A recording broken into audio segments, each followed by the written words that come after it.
All right, ORCiD is Open Researcher and Contributor ID. This is a community initiative that attempting to address the challenges of researcher identity management.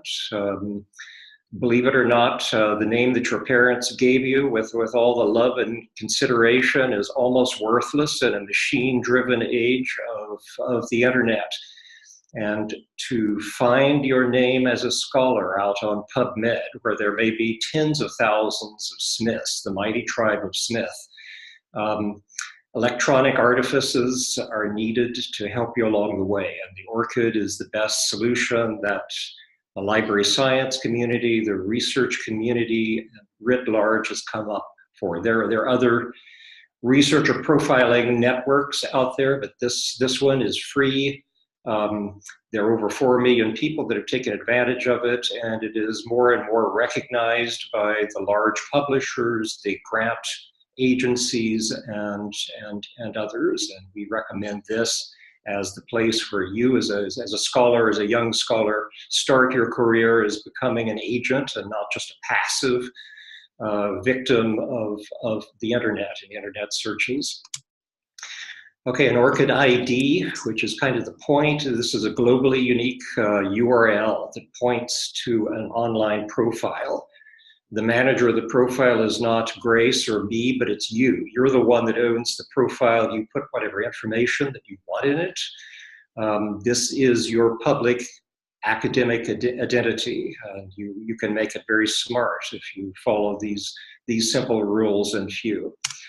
ORCiDs are portable. If you decide to leave the university, heaven forbid, your ORCiD goes with you. You may use it.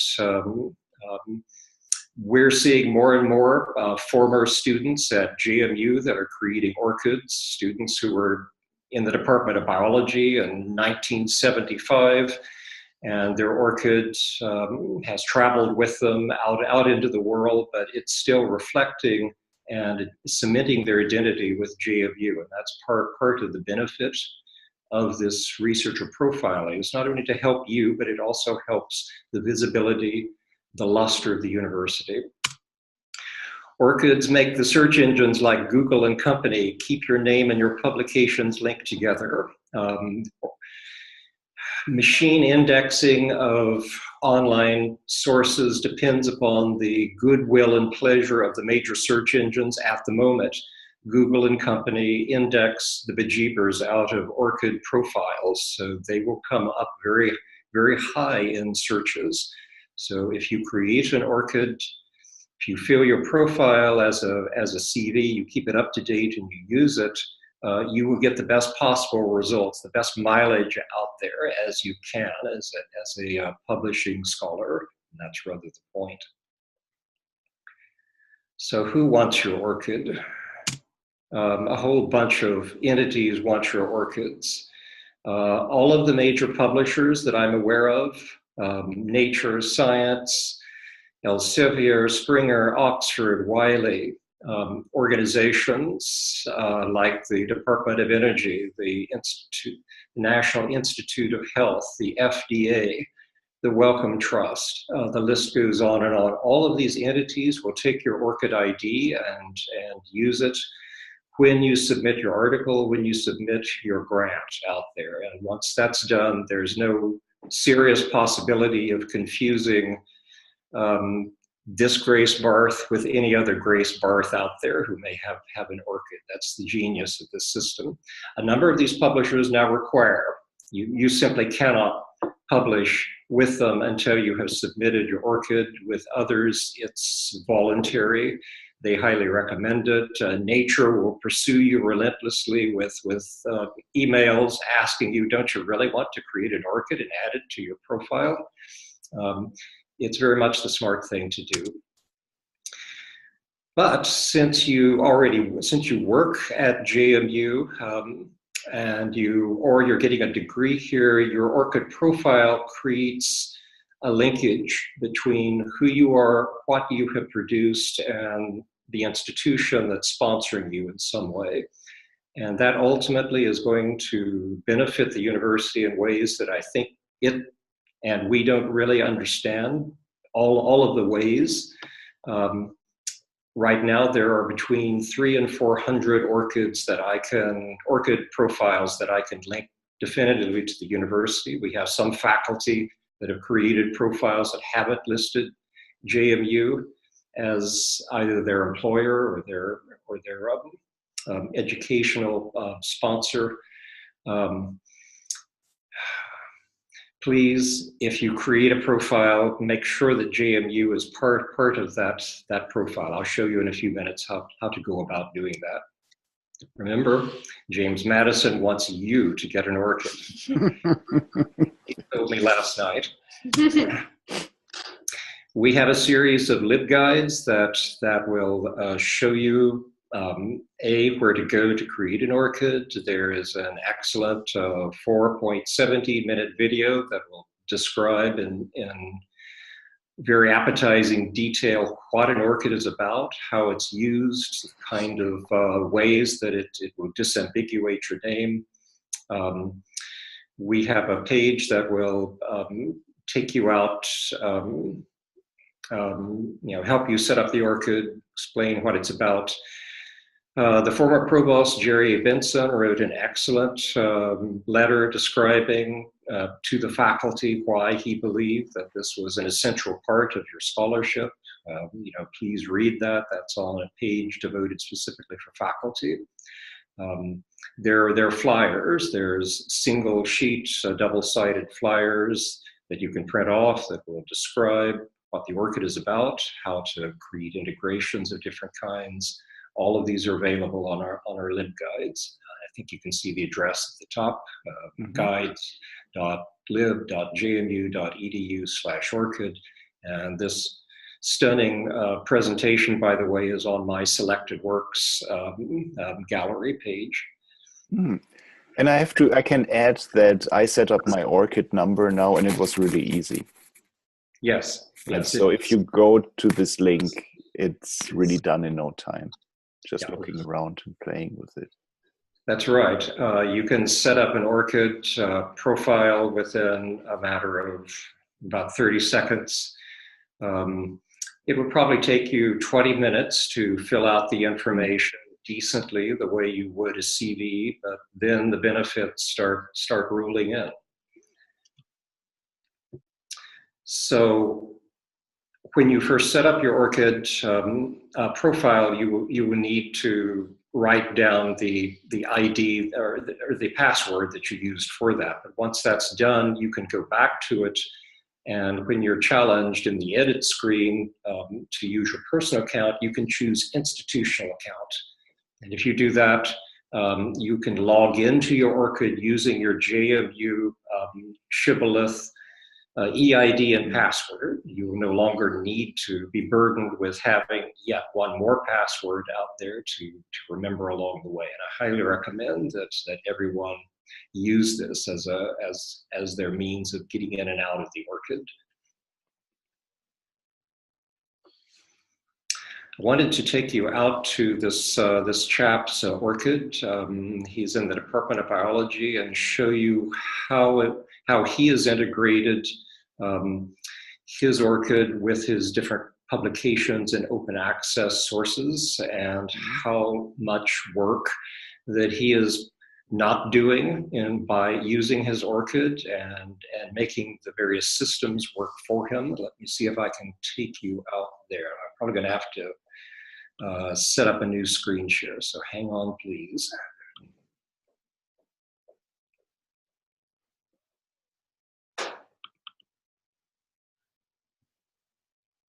Oh, it works. I don't think you need a new screen share. Okay, are you seeing? I see it here. Yeah. Okay. So Raymond Anki has set up his ORCID.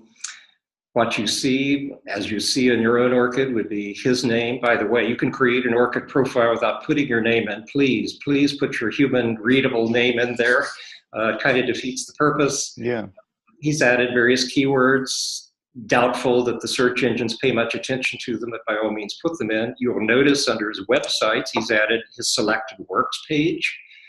Again, part of being an active consumer of of the internet, of being a successful netizen out there, is being able to make the search engines work for you. So by setting up reciprocal links between your different websites, like your selected works, like your faculty profile page, the search engines will become much smarter, and they will be much more likely to take someone who's interested in your research to your site. So this is general information.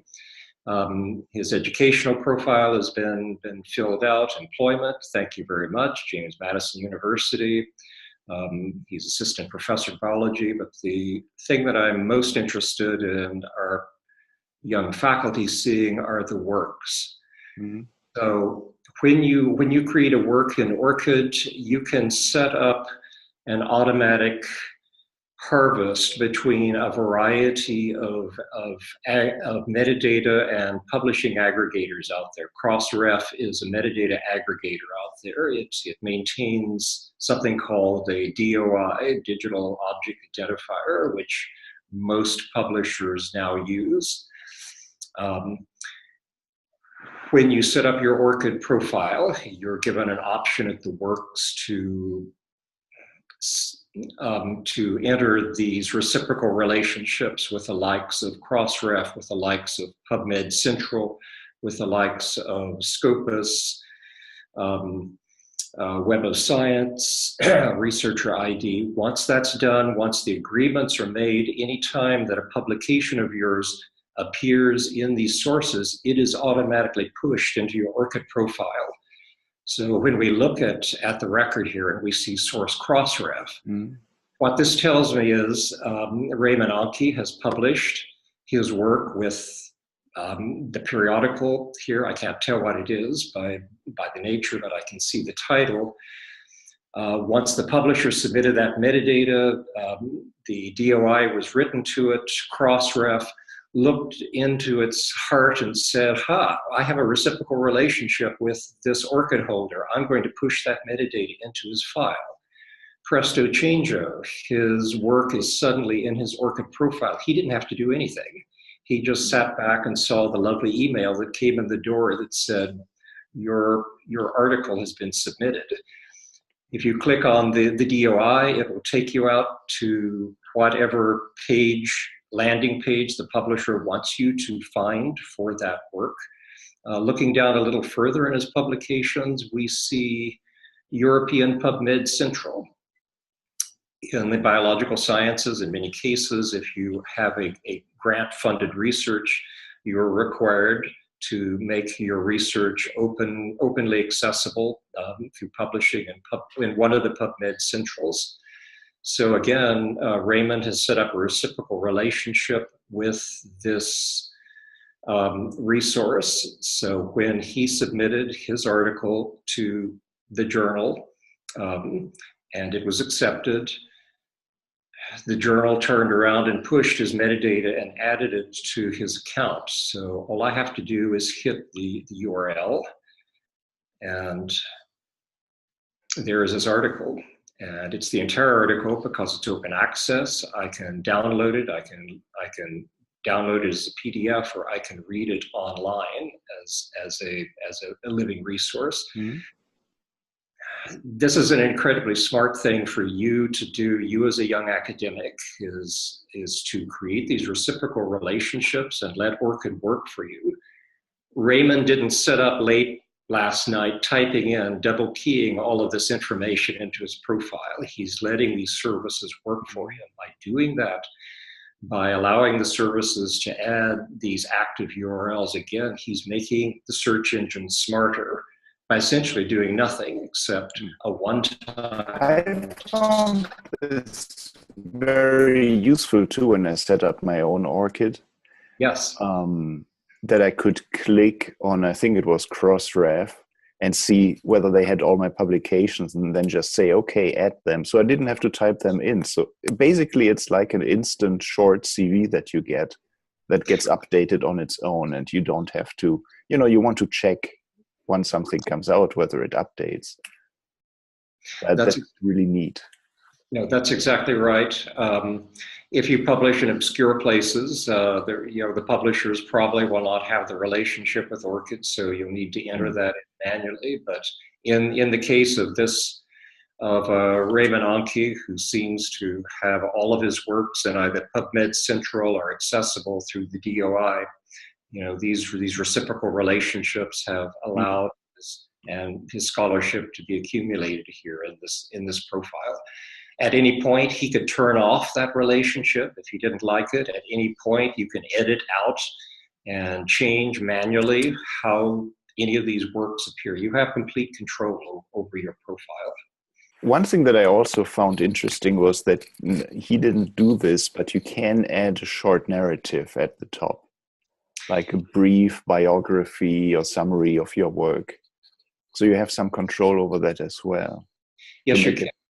There are many customizations available in your ORCiD profile.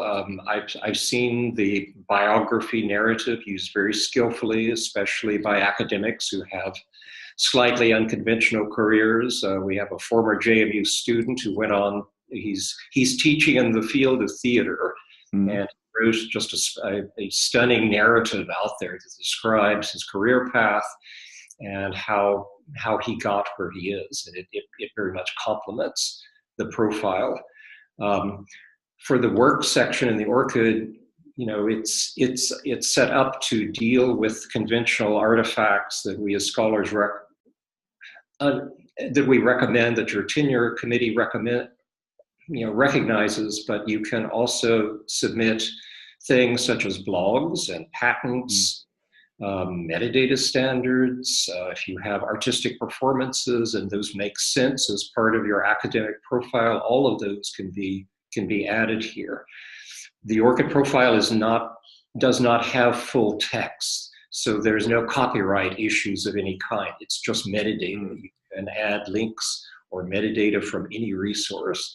The full text would be added to Grace's, to our JMU Scholarly Commons or selected works. One thing that I found interesting was kind of funny, and it came up in social media a couple of weeks ago, that ORCiD wants people to include their ORCiD ID in their email signature. And I've been doing this for a little bit just to advertise it to the NFA people and so on. But it's also kind of dorky. So what do you think about this? Is this something that's worth it, or is it just an advertisement for ORCiD?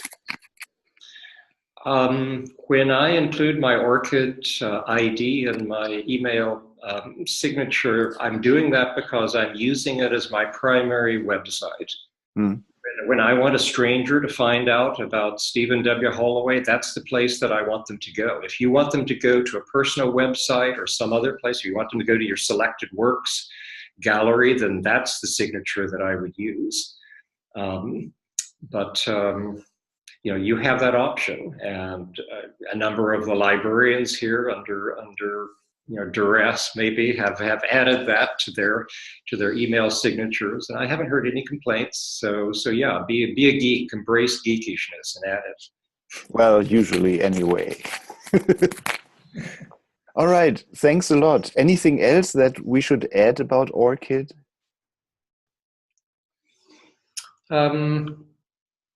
I think we'll stop with that.